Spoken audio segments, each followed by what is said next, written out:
Praise the lord. ఆశ్చర్యకరుడును మన రక్షకుడునైన యేసుక్రీస్తు ప్రభువారి పరిశుద్ధమైన నామమునకు స్తోత్రము కలుగునుగాక. ఆమేన్.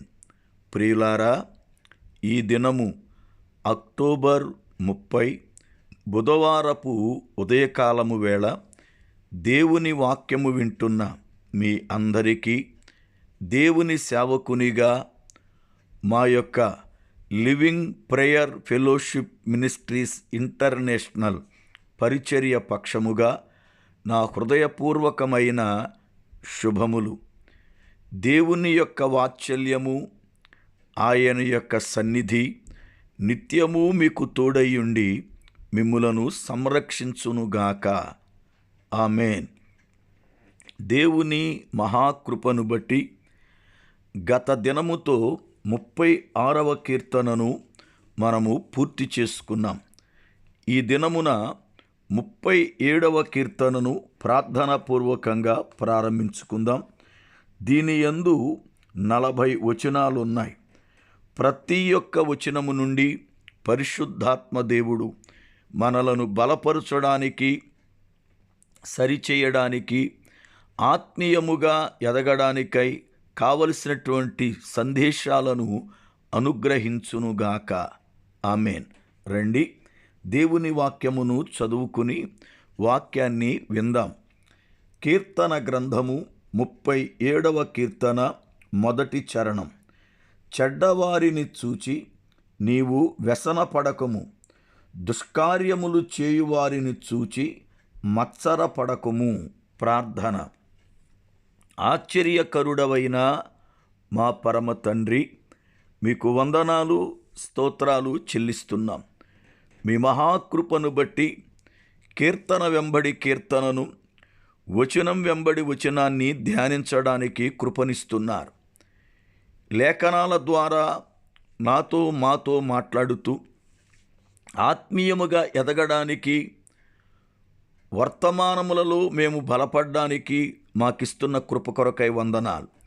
ఈ దినమున 37వ కీర్తనను ప్రార్థనాపూర్వకంగా ప్రారంభిస్తుండగా ప్రారంభ వచనము నుండి ఆఖరి వచనం వరకు మాతో మాట్లాడండి. వింటున్న ప్రతి బిడ్డను బలపరచండి. వారికి క్షేమాభివృద్ధిని కలిగించి మీ సన్నిధి తోడుగా ఉంచండి. యేసు నామమున ప్రార్థిస్తున్నాను పరమ తండ్రి. ఆమేన్. దేవుని యొక్క లేఖనములో 37వ కీర్తన మొదటి చరణాన్ని చదువుకున్నాం.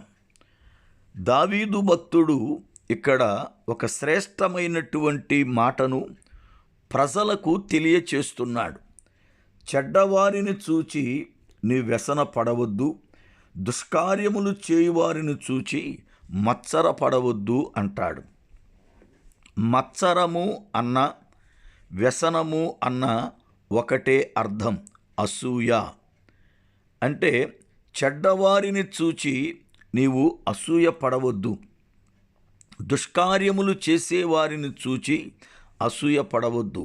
ఎందుకంటే వారు ఒకవేళ నీ కంటి ముందే నీకన్నా గొప్పగా ఎదిగిపోయినట్లుగా కనబడతారు, నీకన్నా చాలా మంచిగా బ్రతుకుతున్నట్లుగా కనబడతారు.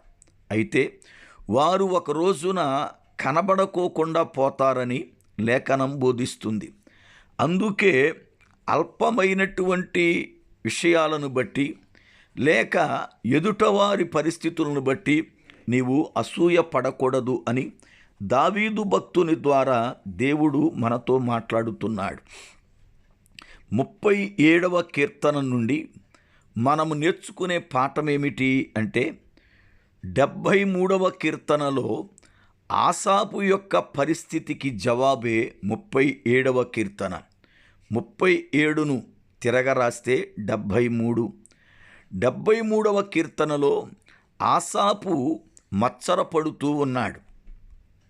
భక్తిహీనులైన వారిని చూసి, వారు పెరగడం చూసి, వారికున్న పరిస్థితులను చూసి అసూయ పడిపోతూ చివరికి నేను కూడా వారిలాగే మారిపోతాను అని 73వ కీర్తన 13వ చరణములో దేవుని దగ్గర ప్రార్థిస్తున్నాడు. చాలాసార్లు మనము కూడా అదే రీతిగా ప్రవర్తిస్తాం.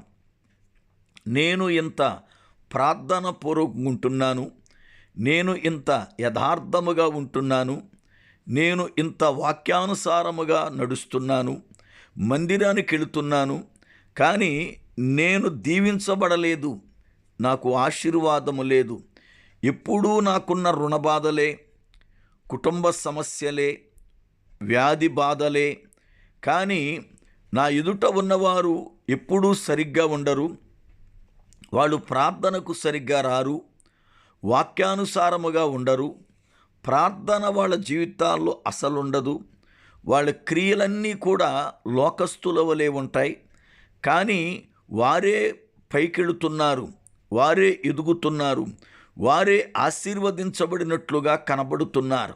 నా పరిస్థితి ఏమిటి అని చెప్పి చాలాసార్లు మనలను మనమే విమర్శించుకుంటాం, మనలను మనమే కించపరుచుకుంటాం. చాలాసార్లు ఎదుట వారిని చూసి అసూయపడుతూ ఉంటాం. ఇది మనుషునిలోని బలహీనత. అయితే బైబిల్ గ్రంథం ప్రకారం అసూయ అనేది మనుషుల్ని చంపుతుంది. అది బుద్ధి లేని వారికొచ్చే వ్యాధి. యోబు గ్రంథము 5వ అధ్యాయము 2వ వచనములో మనము చూస్తాం. బుద్ధి లేని వారు అసూయ చేత చచ్చెదరు అంటాడు. అంటే అసూయ అనే బలహీనత బుద్ధి లేని వారికి వస్తుంది, అది ఆ వ్యక్తిని చంపివేస్తుంది. దేవుని పిల్లలుగా మనము బుద్ధి కలిగిన వారి వలె ఉంటేనే ప్రభు రాకడొచ్చినప్పుడు ఎత్తబడతాం. బుద్ధి కలిగిన కన్యకలు, బుద్ధి లేని కన్యకల యొక్క సంభవం మత్తయి సువార్త 25వ అధ్యాయం 1 నుండి 13 వచనం వరకు ప్రభువు చెప్పిన ఉపమానమందు మనమెరుగుదుము. దేవుని పిల్లలుగా బుద్ధి కలిగిన వారమై మనము నడుచుకోవాలి. బుద్ధి లేని వారి వలె ప్రవర్తిస్తే అసూయనే రోగం వస్తుంది, అది మనల్ని చంపుతుంది. ఈ రోజున చాలామందిలో సేవకులతో సహా ఈ యొక్క రోగాన్ని పడిన వారున్నారు. ఒక సేవకుడు మంచిగా పరిచర్య చేసి పైకెళితే ప్రక్కన ఉన్న సేవకుడు వారవలేడు. ఒక విశ్వాసి చక్కగా ప్రార్థనలు ఎదుగుతుంటే తన తోడున్న విశ్వాసి వారవలేరు. ఈ రీతిగా ఈ వారవలేనితనం, ఈ అసూయ అనేది అపవాది విత్తుతున్న విత్తనం. దేవుని పిల్లలుగా మనము అసూయ పడకూడదు, సంతోషించు వారమై ఉండాలి. అహరోనుతో దేవుడు మాట్లాడి, నీ తమ్ముడైన మోషేతో దగ్గరికెళ్ళి నీవు మాట్లాడు అన్నప్పుడు అహరోను బయలుదేరి మోషే దగ్గరకు వస్తూ, మోషేను చూచి హృదయమందు సంతోషించెను అని లేఖనం చదువుతాం. నాకన్నా చిన్నోడు, వాడి దగ్గరికి నేను వెళ్ళవేంటి, వాడు నాకు పైన నాయకుడుగా ఉండడమేమిటి, నాకన్నా వాడు చిన్నవాడు కదా అని ఏమాత్రము కూడా అహరోను చిన్నబుచ్చుకోలా, అసూయ పడల. మోషేకే గొప్ప అధికారం ఇచ్చావు, వాడు మంచోడు కాదు, వాడు నరహంతకుడు అని అహరోనేమి తన అసూయను వెళ్ళగక్కల. ఈ రోజున మనమైతే దేవుడు ఎవరికైనా యోగ్యత ఇస్తే వెంటనే మనకు మనముగా నీతిమంతులం అన్నట్లుగా, వాళ్ళు నీతి లేనివారు, వాళ్ళల్లో బలహీనతలున్నాయి అన్నట్లుగా ఇతరుల విషయములో మనం ఎంతగా అసూయపడతామో, ఎంతగా మనము మత్సరపడతామో, ఇది అపవాది కార్యం. మన యొక్క బలహీనతలను బట్టి మనము ఆశీర్వదించబడలేకపోతున్నాం. దేవుని బిడ్డలుగా ఒకవేళ అలాంటి అసూయ ఉంటే అది కడిగి వేసుకుందాం. అది మనల్ని ఆత్మీయముగా చంపుతుంది, దేవునిలో ఎదగనీయకుండా బలహీనపరుస్తుంది, ఆశీర్వాదం పొందకుండా అది మనల్ని అభ్యంతరపరుస్తుంది. దేవుని పిల్లలు దేవుడిచ్చిన యోగ్యతలను బట్టి, ఆయన కార్యములను బట్టి సంతోషభరితులై ప్రభువుని స్తుతించాలి, ప్రభువుని ఆరాధించాలి. ఆయన యందు ఎల్లప్పుడూ కూడా ఆనందించువారమై ఉండాలి. అంతేగాని ఎప్పుడు కూడా అసూయపడేవారముగా మనముండకూడదు. ఆసాపు తన తోటి వారిని చూచి వారికి యాతనలు లేవని, లేక వారు పుష్టిగా ఉన్నారని, వారు అలాగున ఎదుగుతున్నారని ఎన్నో విషయాలు దేవుని దగ్గర చెప్పి బాధపడ్డాడు. అయితే ప్రభువు చెప్పిన మాటలు విని అతడు సత్యమును గ్రహించి, నీవు నాకుండగా ఇక లోకములో ఏదీ అక్కరలేదు అన్న ఒక తీర్మానానికి ఆసాపు వచ్చాడు. 73వ కీర్తనను మీరు జాగ్రత్తగా చదవండి. ఆ లేఖనములో ఆసాపు యొక్క అసూయ కనబడుతుంది, దేవుడు ఇచ్చిన సమాధానం కనబడుతుంది. అప్పుడు ఆసాపులో వచ్చిన పరివర్తన, దేవునిపైన ఆనుకొనిన విధానం మనకు అర్థమవుతుంది. మనకు ఎదురుగా ఉన్న వారిని చూసి ఏనాడు మనము అసూయ పడకూడదు, ఏనాడు మనము ద్వేషాన్ని వెళ్ళకక్కకూడదు, వారిని చూచి మత్సరపడి ఏడవకూడదు. నేడు అనేక మంది ఎదుటవారి మీద పడి ఏడ్చే స్వభావమే. అందుకే వీరి జీవితాలు దీవెనకరముగా లేవు. సోదరుడా, సోదరి, క్రీస్తు రక్తము చేత కడగబడిన మనకు అట్టి స్వభావం యేసుక్రీస్తు నామమున సిలువ వేయబడునుగాక. అది అపవాది యొక్క ఆలోచన. అది తొలగిపోతేనే కానీ మనము వర్ధిల్లము. మన యొక్క పరిచర్య వర్ధిల్లదు, మన కుటుంబము వర్ధిల్లదు. అయితే దేవుని పిల్లలుగా ప్రభువు పైన ఆనుకొని ఆయన ఇచ్చిన గొప్ప యోగ్యతను అనుభవిస్తూ దేవుని రాకడకు సంపూర్ణముగా సిద్ధపడుటకై పరిశుద్ధాత్మ దేవుడు మనలను ఆయత్తపరచునుగాక. ఆమేన్. ప్రార్థన. పరిశుద్ధుడవైన మా పరమ తండ్రి, మీకు వందనాలు, స్తోత్రాలు చెల్లిస్తున్నాను.